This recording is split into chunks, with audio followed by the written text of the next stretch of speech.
MF Doom line, snitches telling all their business, sitting in court and being their own star witness. Yes, that was a real clip from a news broadcast anchor quoting the great MF Doom.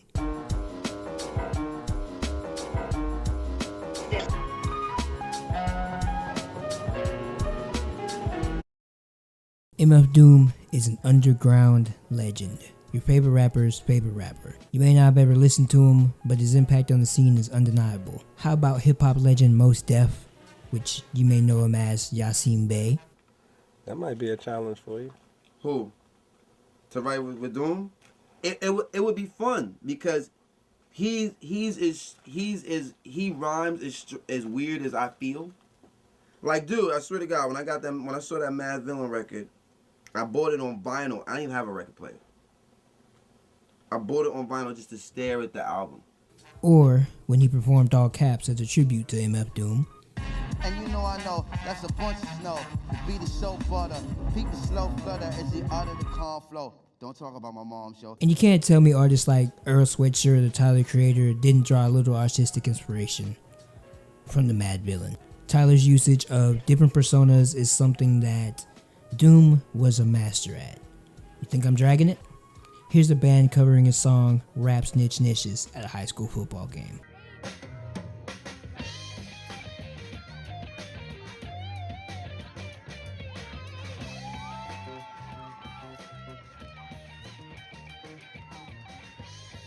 Now you're probably wondering, what does this have to do with anything?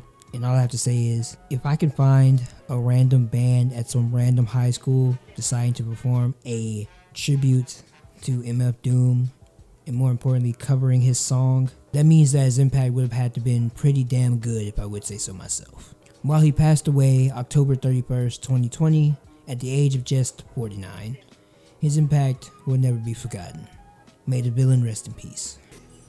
Why spend Christmas Eve waiting for some extra fat white dude to come busting through the ceiling when you could spend Christmas Eve with yours truly, the super villain? We have a couple of scriptures from the good book, I believe. Oh, yeah.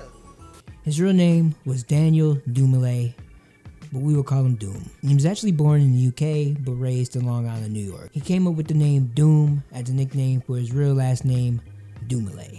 The MF stands for Metal Face when he's rapping and Metal Fingers when he's producing. The Doom nickname could also have been inspired heavily by Dr. Doom, as he was a comic book fan when he was little, and as he grew up he had an admiration for comic books as a whole. Doom would even collect them as a kid, and comics were most likely the basis for pretty much all of his personas. Thus, I believe Dr. Doom, the character from Marvel Comics, inspired his usage of the mask and the formation of the persona of MF Doom. Speaking of personas, MF Doom was known to use a multitude of aliases and names. This goes for when rapping and even releasing music. He has published behind the names of MF Doom, Metal Fingers, King Ghidorah, which may have some Godzilla influence, Victor Von, Madvillain, Zeb Love X, and Danger Doom. These aliases would also form separate personas, and this was, in my opinion, the greatest use of alter egos in rap history. While they may not be as iconic as the juggernaut that is Slim Shady,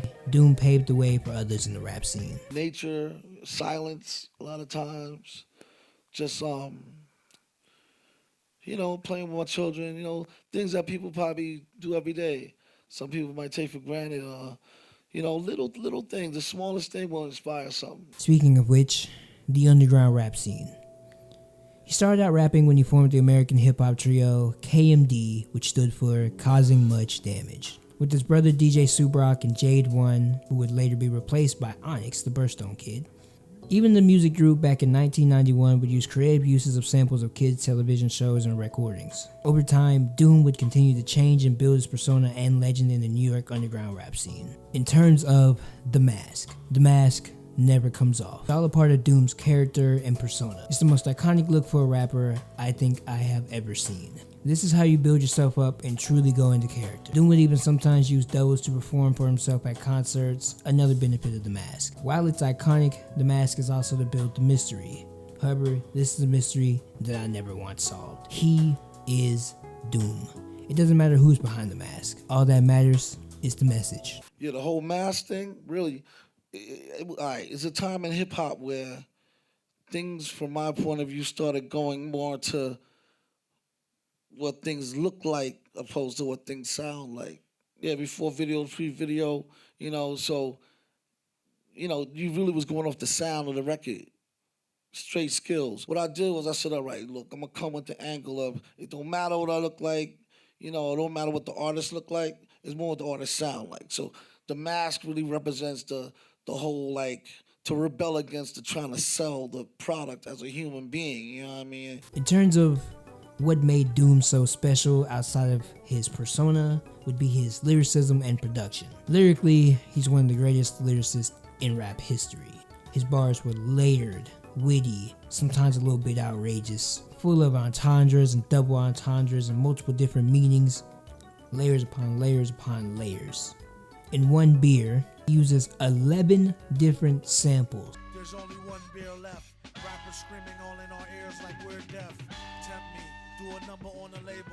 Beat up all the MCs and drink them under the table. And in fact, here's some of my favorite MF Doom lines from some interesting songs. Getting money, DTs be getting no new leads. It's like eating watermelon, stay spitting new seeds. It's the weed, give me some of what he drooping off. As soon as he wake up, choking like it was whooping cough. Keep a pen like a fiend, keep a pipe with him. Gentleman who lends a pen to a friend who write with him. Never seen this shit again, but he's still my dunny. The only thing that come between us is krill and money. Speaking of using 11 samples in one beer, production-wise, MF Doom was a different animal. Operation Doomsday, one of his most iconic albums, was also entirely produced by Doom himself. Cinematic, jazzy, eccentric, immersive.